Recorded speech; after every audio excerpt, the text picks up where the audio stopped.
borders still closed in Canada, the backlog of applications is building. Hundreds of thousands of people are waiting to be processed, and those who've received notice to book an interview simply can't find one in a reasonable time frame.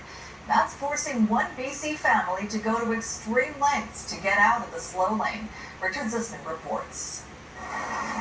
Getting to the fast lane, grinding to a halt. My daughter's Nexus is coming due for the expiry in September 2022, so we're desperate now because we have no idea what's going to happen. During the pandemic, Barbara Collins' daughter, Eon, had her Nexus card expire. After an automatic 2-year renewal due to COVID, the card is now set to expire for good in the fall. Worries no Nexus will make it extremely hard to visit Collins' widowed mother in Washington State. The problem is, we go across the border a number of times a month because my mother's a widow down there and we're the only family she has. So I don't want to be able to, I don't want to have to wait in line. Right now, none of the Nexus centers are open in Canada, and getting an appointment in the U.S. is verging on impossible.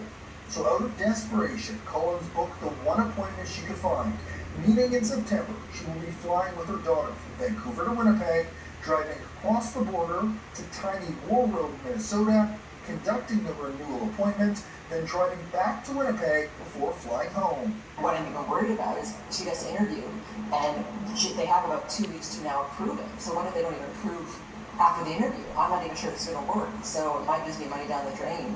Collins is far from alone. Right now, there are 341,688 Nexus applications waiting to be processed. Once a card expires, the person is put back at the end of the line. Dr. Gayu has been trying to book an interview since 2019 with no luck. You're just along for the ride. You can't, it's out of my hands. Like, I just have to wait until they say, yes, now you can do interviews, or no, we're just going to have to restart this whole process all over again. So it seems a bit frustrating.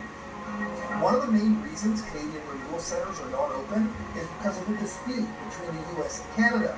Canadian officials do not want to allow American officials to carry guns at Nexus renewal centers in this country. There are legitimate shortages of labor all over the place in every industry, so we can be somewhat sympathetic to that.